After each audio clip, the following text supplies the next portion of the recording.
On pense souvent que le canoë, c'est juste une petite barque sympa pour une balade le week-end. Mais en réalité, son histoire est incroyable.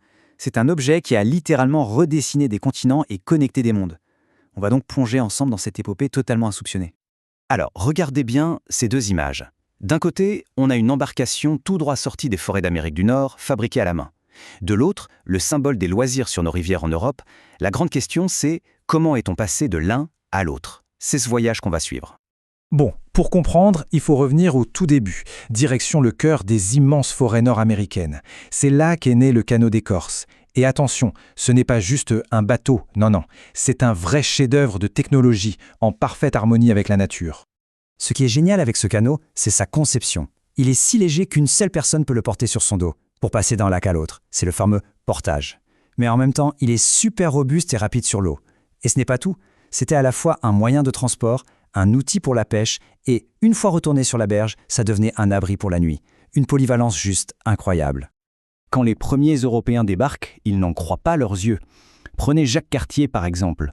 En 1534, il voit ces embarcations et il est bluffé. Il faut s'imaginer, lui il connaît les gros navires en bois, lourds, compliqués, et là il découvre des bateaux faits en simple écorce qui filent sur l'eau avec une agilité folle. Ça devait lui paraître presque magique. Et le processus de construction, c'est là qu'on mesure tout le génie. Pensez-y une seconde. Tout, absolument tout, vient de la forêt. La peau du canot, c'est une seule grande feuille d'écorce de bouleau. Son squelette, c'est du bois de cèdre. Le fil pour coudre le tout, des racines d'épicéa. Et la colle pour rendre ça étanche, de la résine de pin chauffée. C'est un objet 100% naturel, né de son environnement. Ok, et c'est là que l'histoire bascule. Cette merveille de la forêt va en quelque sorte changer de main. Les Européens comprennent très vite son potentiel et vont l'adopter. Le canot devient alors la clé qui va leur permettre d'explorer un continent entier. Et ce n'est pas une petite affaire. Pendant près de 3 siècles, le canot n'est pas une option. C'est LE moyen de transport par excellence.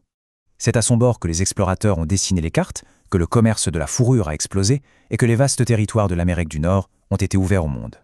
Pour bien se rendre compte, il faut imaginer ces géants des rivières, les canots de maître.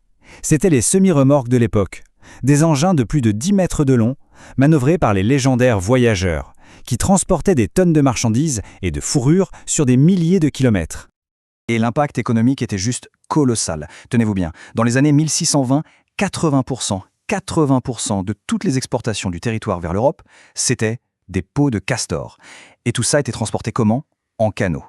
Toute une économie basée sur la mode des chapeaux en feutre reposait entièrement sur cette petite embarcation d'écorce. C'est fou, non? Et puis, nouveau rebondissement. Le rôle du canot change du tout au tout. Fini le travailleur infatigable.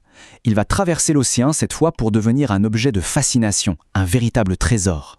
Avec l'arrivée du chemin de fer au XIXe siècle, le canot devient moins essentiel pour le transport de marchandises. C'est la fin d'un chapitre en Amérique. Mais au même moment, un autre s'ouvre en Europe, où il y a une vraie soif pour les objets exotiques et fascinants venus du Nouveau Monde. Et pour répondre à cette demande, les artisans autochtones commencent à fabriquer de superbes modèles réduits. Ces miniatures deviennent des objets de collection très recherchés en Europe. C'était le souvenir parfait, un symbole d'aventure et de terre lointaine à exposer fièrement dans son salon. Le canot atteint alors des sommets de prestige. Ce n'est plus juste un objet de collection, c'est un objet d'étude. La preuve, ce plan ultra détaillé, réalisé pour la collection personnelle du roi Louis XV à Versailles. On analyse son design, son hydrodynamisme. Il est passé du statut d'outil à celui d'œuvre d'art et de technologie. On arrive maintenant à la toute dernière transformation. Et cette fois, ce n'est plus le canot physique qui voyage, mais plutôt l'idée du canot, son imaginaire. Et cette idée va inspirer une véritable révolution, l'invention du loisir sur l'eau. C'est intéressant de voir qu'à l'époque, le mot canotage voulait dire deux choses très différentes. Au Canada, faire du canotage, c'était un travail épuisant. En France, le canotage, c'était une nouvelle mode, une nouvelle culture du loisir qui consistait à se balader sur l'eau, mais dans de grosses barques à rames, bien lourdes. Le problème, c'est que ces bateaux français n'étaient pas idéaux. Ils étaient encombrants, parfois instables, et puis ramer en tournant le dos au paysage, c'est un peu dommage. Les gens cherchaient quelque chose de mieux, de plus agile, de plus sympa pour explorer les petites rivières. Le terrain était prêt pour une innovation. Et là, voilà l'innovation. C'est le chaînon manquant de notre histoire. Ça se passe au Canada, dans une ville nommée Peterborough.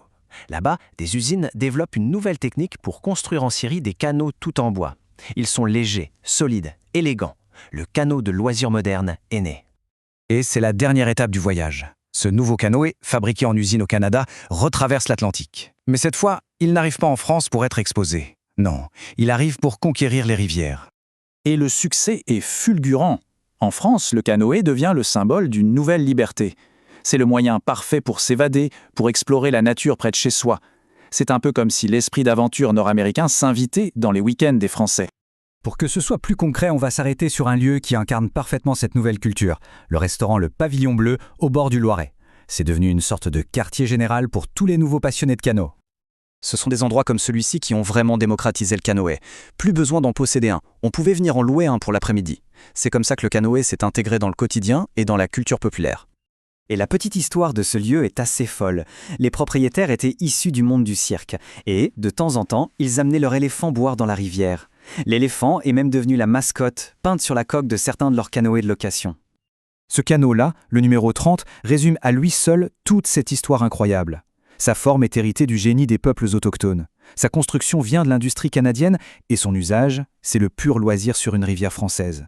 Il connecte tous les points de notre récit, de la forêt nord-américaine à la guinguette du dimanche. Et tout ça, ça amène à une question pour finir. Combien d'objets qui nous entourent tous les jours ont, comme le canoë, une histoire secrète, une épopée silencieuse qui a traversé les continents et les époques? Ça vaut le coup d'y penser et de regarder le monde avec un peu plus de curiosité.